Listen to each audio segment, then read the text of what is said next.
All right, watch your footing. This is really slippery. Oh, cool. Check this out. We got a little cove. This could be a perfect spot to find creatures. Come on up. Ooh, slippery. You good? Yeah, watch your footing. Oh, thank you.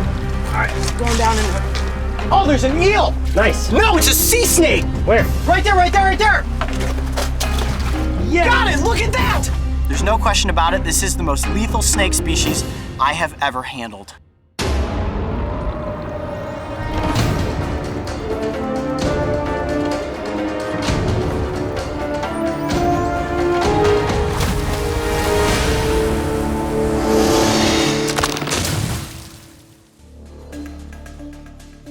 As the tide recedes on the Pacific edge of Costa Rica, our journey beyond the tide begins.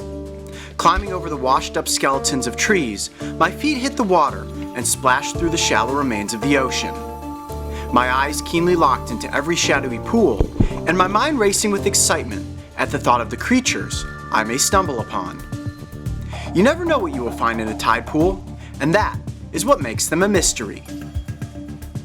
Today we're exploring Mogo's Beach, located on the Gulf of Dulce on the Osa Peninsula.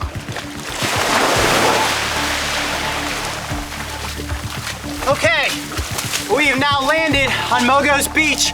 Let's head up the shoreline here and see what sort of cool creatures we can find. This remote location can only be reached by boat and is very rarely explored by humans. However, we have been given special permission to walk its shoreline where we will search for tide pool residents. Coyote, so you want to tell us what's going on with this net? Yeah, I guess you guys aren't used to seeing me work with a net. That's because in an ocean tide pool, you never know what you're going to come across. And some of these little creatures could be poisonous or venomous. And if you have to catch something really quick, it's easier to scoop it up with a net, get it in a controlled situation to analyze it, determine what it is before you actually get hands-on. Worst thing that you can possibly do is get bitten or stung by something that can kill you. The crystal clear waters were swimming with fish, and the surrounding rocks were crawling with hermit crabs. Right away we were seeing all sorts of creatures, including a baby pufferfish. Look at that, I've just got him cupped in my hand right now, can you see that? Yeah. Look at his little fins going. And one slippery little octopus. That is so creepy feeling. Tide pools are the perfect place to come across small ocean animals that have become stranded when the tide goes out. However, navigating the remaining slippery rocks as a human is rather difficult. Well, this beach sure is making it difficult. This terrain is full of all kinds of these huge rocks. It's what I call an ankle breaker right there. Let's keep moving up this direction and hopefully come across some terrain that's a little bit easier to navigate. As we made our way north along the craggy terrain, we went up and over a large rock formation. This is where we encountered one of the rarest animals you will ever find in a tide pool. Watch your footing, this is really slippery. Oh cool, check this out, we got a little cove. This could be a perfect spot to find creatures. Come on up. Ooh, slippery. You good? Yeah, watch your footing. Oh, thank you. All right, it's going down in the... Oh, there's an eel! Where? Right there, right there, right there!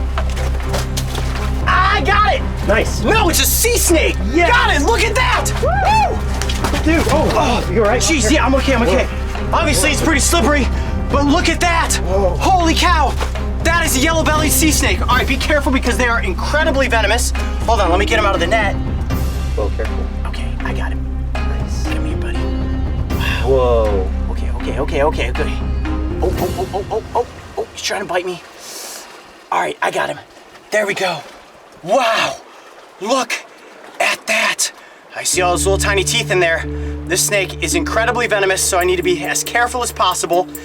And wow, it feels like a fishing lure. How cool is that? These guys are usually far out at sea. He was just in this little cove here.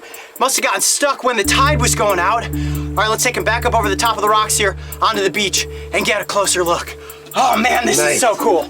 I cannot believe you caught that sea snake. Woo! All right, watch your footing headed back here. Let's go up here onto the sand.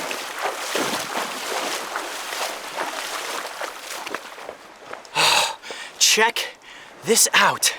That is the yellow phase of the yellow-bellied sea snake. Hold on, I gotta get him out of there. Come here, buddy. Now, normally you wouldn't find a snake like this so close to shore. I'm suspecting that because it's low tide right now, he got marooned in that tide pool. Normally you'd find them about 200 to 300 yards out into the ocean. I have never held a sea snake before. This is so cool. Now, you'll notice the shape of this snake's body is very flattened. Can you see that? And the tail almost looks like an oar. This allows them to easily move through the water. If I were to just put this snake down on the shore right here, they are not adapted to land. He would kind of just lay there and be like, I'm a dead snake. But out in the ocean, this guy is quick and stealthy. Now, they are not aggressive, but I can't take my attention away from my fingers being gently positioned behind its neck here. One bite from this snake, with as far away as we are from civilization, and I would be in some serious trouble. What would happen to you? I could potentially die, depending on how my body reacted. There's no question about it, this is the most lethal snake species I have ever handled. Now, these snakes are piscivores, which means that they hunt for fish. They have an incredibly potent neurotoxin. All it needs to do is tag a fish with the small fixed fangs inside of its mouth, and immediately the fish becomes paralyzed, and then the snake is capable of having its meal. Now, one interesting fact that you may not know is that the sea snake has an incredibly large lung that runs along the left side of its body. This allows these snakes to hold their breath for a long time when they're underwater hunting. It also works like the bladder of a submarine, allowing these snakes to become buoyant, and they will float all the way up to the surface. Finding a sea snake near shore is incredibly rare, and this one was likely stranded. So we decided to release it further out in the ocean to ensure that it found a safe return to the wild. Well, how epic was that? Getting up close with the Yellow-Bellied Sea Snake on our first episode of Beyond the Tide. I'm Coyote Peterson. Be brave, stay wild. We'll see you on the next adventure. These reptiles are a fragile part of the ecosystem that can be greatly affected by changing weather patterns. To swim alongside one in its natural environment was incredible, and I hope their species will continue to thrive beneath the ocean's surface so that future animal enthusiasts like myself can appreciate just how beautiful these snakes truly are.